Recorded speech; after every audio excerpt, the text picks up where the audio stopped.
Bad news, I lost my action cam. The tour people are trying everything they can to get it back, and it's just testament to the Filipino people. Like, they're so kind and so friendly and would just go out of their way. Like, losing the camera is not the end of the world. It's a camera that can be replaced, but the footage, the day's worth of footage, that really sucks. That'll break my heart a little bit. Not only have the guys got my GoPro, brought it back to me, but the guy that's brought it back to me has also said that he'll drop me into town. Yeah, so he's now going to drop me in so I can go get a coffee and things like that. It's just incredible, absolutely incredible. I'm so grateful. Sorry, your name is? My name is Jorway. Jorway, thank you so much. Salamat po, you're very kind. You're a blogger? Trying to be.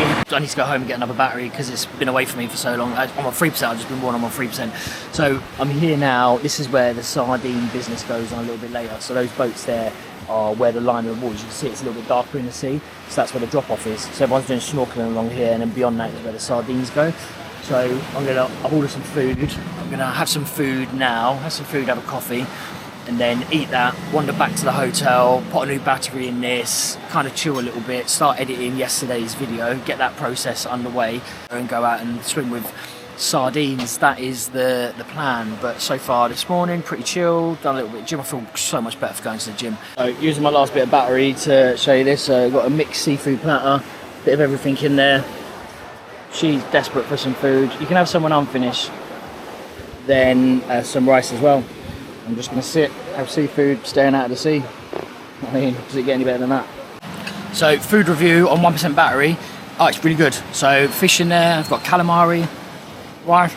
It's basically like a black bean sauce and just a seafood thing. And I think seafood always tastes much better when you can smell, hear and feel the sea in the air. It just works loads better. It just feels right.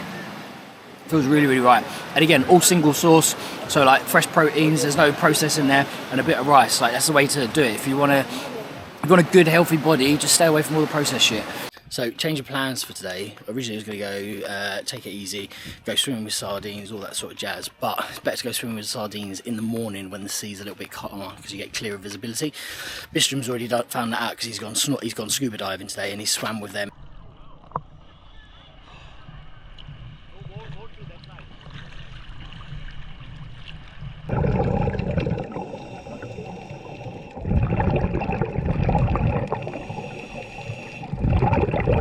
From a scuba perspective, so he's had the full hog experience. I've only done a little bit of scuba, not massively confident, so not going to do it, but I am going to go snorkeling. So he's going to go scubaing again tomorrow, and I'm going to go with him, but he's going to do the bottom, I'm going to do the top. And I mean, read into that as you want.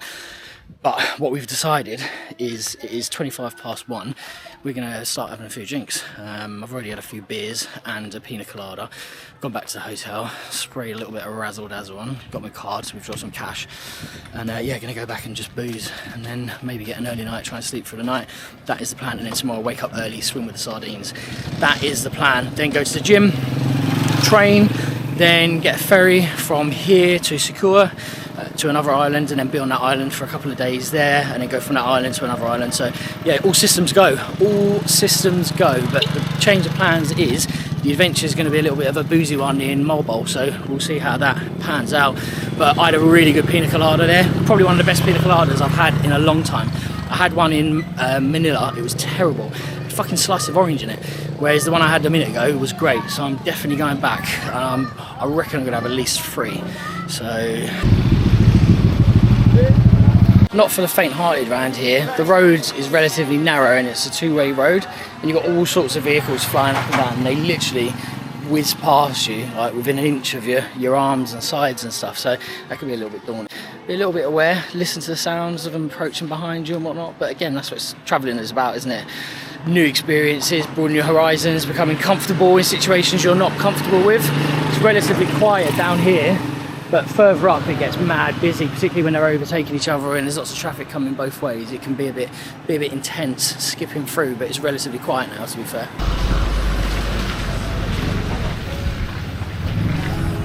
It's fucking madness. Oh, you're doing the update? Doing the update, yeah. It's going in the vlog. This is a really good Pina Colada. Probably the best Pina Colada I've had in a long time. It's got all the elements that make a good Pina Colada. This is my second one now, so yeah, I'm enjoying it. And the sun is flirting with us a little bit. She is coming out to play, which is nice. Time is 2 o'clock, got a bit of sunshine, had a few Pina Coladas, Luke's making me feel really uncomfortable because he's filming me. Trying to be focused, but it's difficult. It's really difficult. When you're on your own, you can be your own character, you can be your own hero, and then when you're with someone that knows you, they're thinking, what a fucking twat, and then it's like then really difficult. Your insecurities like fester inside. I can walk down the road talking amongst strangers because none of them know me, but when someone has known you for like 15 years, he's thinking, what a fucking idiot, and then your insecurities just brew inside you, and yeah, I feel really uncomfortable, so I'm going to go now.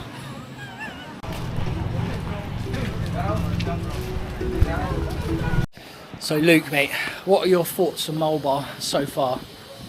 I was just saying to you at lunch, I think it's got like a bit of a Hotel Thailand vibe. Like all along this strip here, you've got all the dive centres. Yeah, like cool little cafes and restaurants. I mean, I had a great breakfast earlier on this morning at La Bistro. I thought they even may have named it after myself. Yeah, I had like shashika, fruit salad, yogurt, flat white. Yeah, decent, good price. And you scubaed with sardines today? Yeah, so the plan originally was we were going to snorkel, and then I've got my paddy licences, and Oh mate, no one likes you. Fucking hell. Let me catch that one for you. No, yeah. So but I haven't dived in like 5 years, so I needed to do a refresher dive today.